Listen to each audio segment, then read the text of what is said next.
ઘણીવાર ઘણા બધા માણસોને લાગતું હોય છે કે હું મોડો પડી ગયો છું, ગઈ જિંદગી ઘણીને રહી થોડી, હવે આ કામ કરીને શું એ કરવું છે. એવું નથી હોતું દોસ્ત. એક વ્યક્તિ 22 વર્ષે ગ્રેજ્યુએશન કરી અને 5 વર્ષે નોકરી જ ગોતતો હોય છે, 5 વર્ષ સુધી.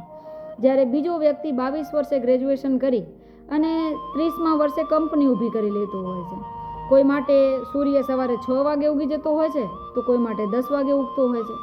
કોઈ માટે ચંદ્ર સાંજે 8 વાગે જ દેખાઈ જતો હોય છે, તો કોઈ માટે આખી રાત નથી દેખાતું. અહીંયા મોડો એકે નથી. બસ હરેક વ્યક્તિને પોતાનો સમય છે. એટલે તમારો સમય બીજાના ઘડિયાળને જોઈને ન નક્કી કરો. તમારા પોતાની ઘડિયાળમાં જુઓ તમારો સમય.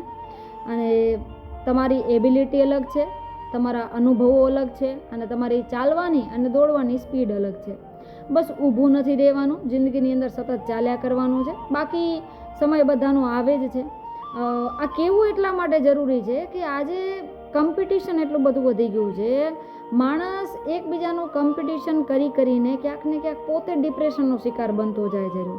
તો લેટ નથી તમે.